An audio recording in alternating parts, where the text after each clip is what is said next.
تو بچیوں نے کھڑے ہو کے کسی نے کہا ڈاکٹر بننا، انجینئر، اور کافی لڑکیوں نے یہ کہا کہ میں نے سریا زمان بننا ہے. تھوڑی ہماری سوسائٹی جو ہے کنزرویٹو تھی تو ریزسٹنس تو بہت زیادہ تھا، اور کافی لوگوں نے ریزسٹ کیا، کرٹیسائز کیا. کلچر کے ساتھ آپ کنیکٹڈ تھی باہر رہ کے؟ بالکل کنیکٹڈ تھی.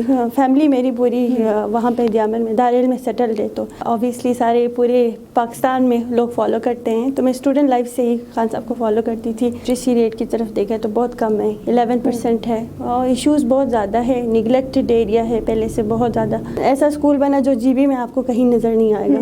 زبردست اسکول بنا، اور پھر انرولمنٹ ڈبل ہو گئی وہاں کی.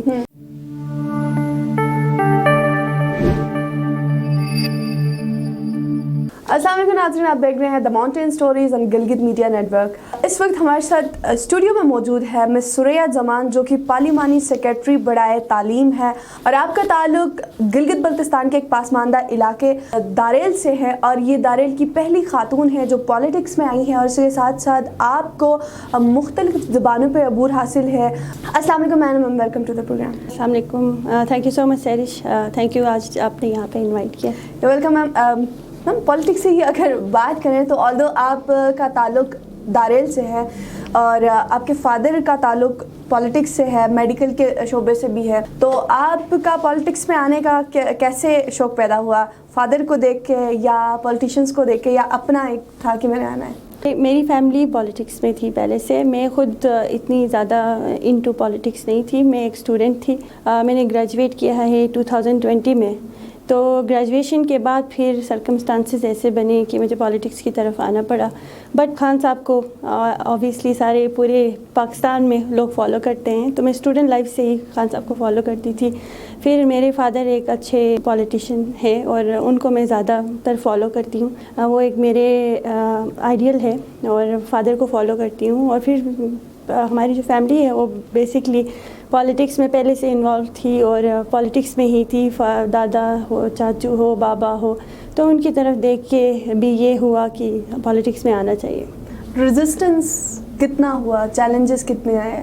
اسٹارٹ میں جب میں آئی پالیٹکس میں تو اوبیسلی ایک ایسے علاقے سے میرا تعلق تھا جہاں پہ آپ کو پتہ ہے تھوڑی ہماری سوسائٹی جو ہے کنزرویٹو تھی، تو ریزسٹنس تو بہت زیادہ تھا، اور کافی لوگوں نے ریزسٹ کیا، کرٹیسائز کیا ہماری ایکٹیویٹیز کو. ہمارا ادھر ادھر جانا، پھر اسمبلی میں آنا ان کے لیے، ہمارے لیے تو ایک بہت بڑی بات تھی، ایک اعزاز کی بات تھی بینگ فرام داریل. بٹ کرٹیسزم بہت زیادہ تھا. Appreciate all over GB، all over Pakistan لوگوں نے بہت کیا، پر ریزسٹنس بھی تھی ساتھ ساتھ، اور ایکسیپٹنس بھی تھی، سپورٹ بھی. تو مکس چیزیں تھی. بہت سارے لوگوں کا میم کنسرن رہتا ہے کہ آپ کا براٹ اپ جو ہے وہ تھرو آؤٹ گلگت بلتستان میں نہیں ہوا ہے. آپ باہر پلی بڑی ہیں، وہیں سے تعلیم حاصل کیا ہے، اور پھر پاکستان آئی ہیں. تو ابھی جب آپ پارلیمانی سیکرٹری بنی ہیں تو لوگوں کا یہ کہنا ہے کہ آپ داریل بہت کم جاتی ہیں، یا وہاں پہ آپ کا رہن سہن نہیں ہے. اس بات میں کتنی صداقت ہے، اور اس حوالے سے کیا کہنا ہے؟ سیرش، میری پیدائش جو ہے وہ داریل کی ہی تھی. پھر وہاں سے ہم لوگ سعودی عربیہ چلے گئے. وہاں پہ میں نے 11 سال سعودی عربیہ میں گزارا، اور میری اسکولنگ وہاں سے سعودی عربیہ سے میں نے پڑھا اسکولنگ. اس کے بعد میں پاکستان آئی. اسلام آباد میں نے نمل اسلام آباد سے BS انگلش کیا. تو یہ ہے کہ میری جو لائف زیادہ تر پھر باہر گزری، اس کے بعد اسلام آباد میں. پر یہ تھا ہمارے جو لوگ ہیں ان کے ساتھ ہماری اٹیچمنٹ تو تھی، انٹریکشن. اور پھر سمرز میں زیادہ تر آتی رہتی تھی داریل. اور پھر فیملیز کا آنا جانا، جب ہم اسلام آباد میں تھے تو بہت سارا ایون سعودیہ میں ہمارے پاس دیامر کے لوگ، آل اوور گلگت سے ہمارے پاس بہت زیادہ لوگ آتے تھے. تو انٹریکشن تو ہوتی رہتی تھی. ہاں یہ تھا ایشوز کا پتہ تھا، اور ہماری خواتین کیا فیس کر رہی ہے، ہمارا معاشرہ کیسا ہے وہاں پہ، ہماری سوسائٹی جو خواتین جو فیس کر رہی ہے، اسپیشلی سب کچھ ایجوکیشن کے حساب سے، ہیلتھ کے حساب سے، سارا کچھ. کیونکہ آپ کی جب انٹریکشن ہوتی ہے تو آپ کو پرابلمس کا اوبیسلی پتہ ہی چل جاتا ہے. یہ بات صحیح ہے کہ میرا زیادہ ٹائم وہاں پہ نہیں گزرا. اب تو زیادہ جانا ہوتا ہے، اب میں گلگت بیسڈ ہی ہوں. بٹ اس کے بعد داریل جاتی رہتی ہوں. اور پہلے سمرز میں زیادہ تر سمرز میں چھٹیوں میں، یا کوئی فیملی ایونٹس ہو اس طرح کی، تو میرا آنا جانا لگا رہتا تھا. اس طرح نہیں تھا کہ بالکل ہی کٹ آف سی اپنے ایریے سے. یعنی اس کلچر کے ساتھ آپ کنیکٹڈ تھی باہر رہ کے بالکل بھی؟ کنیکٹڈ تھی. فیملی میری پوری وہاں پہ دیامر میں دارالعلم میں سیٹلڈ ہے, تو پھر وہ کنیکشن تو آبویسلی تھا. آپ کو اسمبلی میں آئے ہوئے 2 سال ہوئے ہیں. 2 سال پہلے کا آپ کا انٹرویو ابھی میں سن رہی تھی, تو آپ کا کہنا تھا کہ وہاں پہ دیامر کے اندر فیمیل ڈاکٹرز بالکل بھی نہیں ہیں, اور فیمیل جو ایجوکیشن ریشو ہے وہ بہت ہی زیادہ کم ہے. اور اسی میں ایک میں کیونکہ اپریشیٹ بھی کرنا چاہوں گی آپ کو, کیونکہ لاسٹ ٹائم جو دارالعلم اسکول جلایا گیا تھا اس میں آپ کا بہت ایکٹیو رول تھا, اور آپ نے جس طرح سے ایک ہفتے کے اندر اندر آپ کی سربراہی میں وہ اسکول دوبارہ بنایا گیا. تو اب کیا ڈاکٹرز کا وہاں پہ ریشو ہے, ایجوکیشن کا اب کیا ریشو ہے؟ 2 سال ہو گئے ہیں آپ کو. اب دیکھیے ہم دیامر کی لٹریسی ریٹ کی طرف دیکھیں تو بہت کم ہے, 11% ہے, اور ایشوز بہت زیادہ ہے. نگلیکٹڈ ایریا ہے پہلے سے بہت زیادہ, لوگوں نے زیادہ فوکس نہیں کیا. بس وہ یہی کہا کہ یہ لوگ بیکورڈ ہے, پڑھاتے نہیں ہیں, پر کسی نے یہ فوکس نہیں کیا کہ ان کو فیسیلیٹیٹ کرے, اپرچونیٹیز پرووائڈ کرے. تو میں جب آئی میں نے یہی دیکھا کہ نگلیکٹڈ لوگ ہیں اتنے, یہ لوگ کنزرویٹیو یا بیکورڈ نہیں ہیں, ان کو اگر آپ اپرچونیٹیز پرووائڈ کرو, فیسیلیٹیٹ کرو تو پورے دیامر کے بہت آگے جا سکتے ہیں. اگر دوسرے ڈسٹرکٹ جا سکتے ہیں تو دیامر بھی. تو میرے 2 سال میں جب وہی فیمیل ایجوکیشن بہت کم ہے, اور اسی کی وجہ سے ہمارے پاس ڈاکٹرز اپنے نہیں, اور باہر سے زیادہ تر لوگ آ کے نہیں رہتے. تو میرا فوکس یہی ہے کہ اب زیادہ فوکس میں فیمیل ایجوکیشن پہ کر رہی ہوں, اور اس پہ ابھی ہم لوگ کافی ایسی چیزیں ہیں جو کرنے جا رہے ہیں فیوچر میں.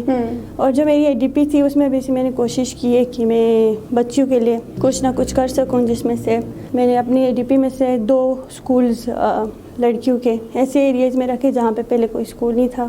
پھر vocational centres, community centres, water supply جو خواتین سے ریلیٹڈ اسکیمیں دے سکتے ہیں وہ دیے, اور ایک پیکیج ہے دارالعلم تانگیر کی فیمیل ایجوکیشن کو ہم اپ لفٹ کرنے کے لیے, جو میں کیبنٹ میں لے کے گئی تھی, وہ وہاں سے اپروو ہوا تھا. تو ایک بہت بڑا پیکیج ہے جو فائنل سٹیجز میں اس وقت اس پہ کام ہو رہا ہے, اور وہ تقریباً 1 ارب تک وہ جو پیکیج ہے وہ ہے پورا, اس کا جو اوور آل ایکسپینڈیچر ہے.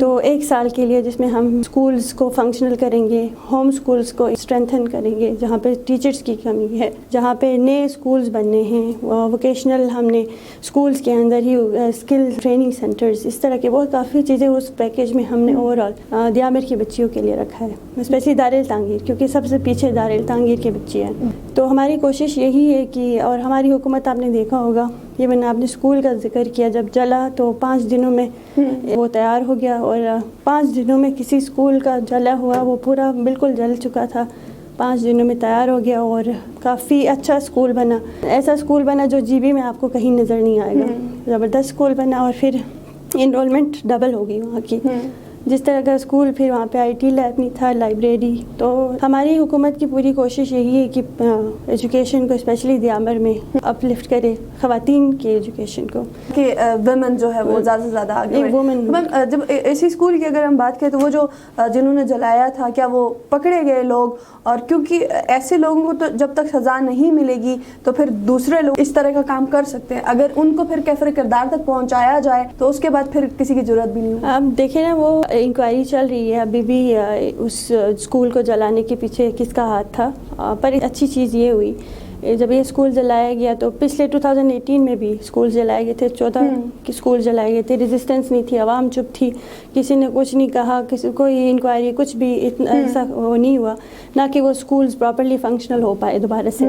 پر جب یہ اسکول جلا, ایمرجنسی لگ گئی وہاں پہ, 5 دنوں کے اندر تیار کیا گیا. سب سے بڑی اچھی چیز یہ تھی, لوگوں کی طرف سے ریزسٹنس تھی, لوگوں نے اس چیز کی مذمت کی, ہماری یوتھ باہر آئی, ہمارے علماء نے اس کا احتجاج کیا. تو یہ ایک ہمارے لیے ایک ڈفرینٹ چیز تھی نا, اور وہ یہ ایک چینج تھا اس ایریے کے لیے. چینج تھا, کیونکہ ہم ایک ٹرائبل ایریا سے ہیں, اور گلگت بلتستان پورا ہی ایک ٹرائبل ایریا. تو وہاں پہ جب آپ جاتی ہیں, دارالعلم تانگیر جب جاتی ہیں اپنے علاقے میں, تو جو بچیاں ہیں آپ سے ملتی ہے, تو کیا انسپریشن ان کی ہوتی ہے کہ ہم نے بھی پولیٹکس میں آنا ہے, ہم نے بھی پڑھنا ہے, تو ان کے ساتھ کیسا انٹریکشن رہتا ہے؟ انٹریکشن تو زبردست رہتا ہے, بہت لائک میرے نام سے پکارتی ہے نا, کہ مطلب ان کے لیے ایک اعزاز کی بات, جس طرح وہ پیار سے بلاتی ہے, آ کے ملتی ہے, ہاتھ ملاتی ہے, اور مطلب آپ کو جس طرح دیکھ رہی ہوتی ہے, اور پھر کہتی ہے میں نے بھی پڑھ کے. کافی لڑکیوں نے وہاں پہ اسکول میں جب ہماری انٹریکشن ہوئی تو بچیوں نے کھڑے ہو کے, کسی نے کہا ڈاکٹر بننا, انجینئر, اور کافی لڑکیوں نے یہ کہا کہ میں نے سریا زمان بننا ہے. تو وہ تو ہے آپ ایک ایسے ایریے سے پھر جہاں پہ آپ کو بچیاں آپ کو اسپیشلی کہ ہمارا جو فیوچر ہے وہ آپ کو فالو کرتی ہو، آپ جیسا بننا چاہتی ہو. تو یہ تو ایک بہت بڑی ایک اچیومنٹ ہے میرے لیے. اور ہماری جو ینگ جنریشن ہے بہت زیادہ اس چیز کو فالو کرتی ہے، اور ان کا یہی ہے کہ پالیٹکس کی طرف پہلے تو کسی کو پتہ ہی نہیں تھا کہ پالیٹکس کیا ہوتی ہے، اسپیشلی ہمارے ایریے میں. تو اب سب جن کو پتہ ہو نہ ہو، بٹ میں کہتی ہوں کہ ثریا زمان بننا ہے، تو وہ بہت ایک خوشی کی بات ہے. That's great. یعنی کہ آپ ایک اچھی انفلوئنسر ہے اور بہت سارے ٹیبوز کو آپ بریک کر کے آئی ہیں. تو میم آخری سوال ہے کہ گلگت بلتستان کے ایجوکیشن سسٹم کو اپ لفٹ کرنے کے لیے اب تک آپ نے کیا کام کیا ہے اور ان فیوچر کیا پلانس ہیں آپ کے؟ اب پورے اوور آل جی پی میں اگر آپ دیکھیں ہمارے ان 2 سالوں میں جتنا ایجوکیشن سیکٹر میں کام ہوا ہے، وہ دیکھیں پچھلی جو بھی حکومتیں یہاں پہ گزری ہے وہاں پہ اتنا کام نہیں ہوا جتنا ہمارے 2 سالوں میں کام ہوا ہے. بہت سارے نیو انیشیٹیوز ہیں. اب آگے ہم لوگ جو 4000 ٹیچرس کو ہم لینے جا رہے ہیں، 4000، جو کہ ایک بہت بڑی بات ہے. ہماری سب سے بڑا ایشو یہی تھا کہ ہمارے پاس ٹیچرس کی کمی تھی، تو اس کو ہم فلفل کرنے جا رہے ہیں، جس میں بہت بڑا چینج آئے گا جی بی میں. اس کے علاوہ بہت سارے انیشیٹیوز، آئی ٹی لیبس بن رہے ہیں، اسکولس کو رینوویٹ کیا جا رہا ہے، ٹیچرس کی ٹریننگ ہو رہی ہے جو کہ بہت ضروری تھی.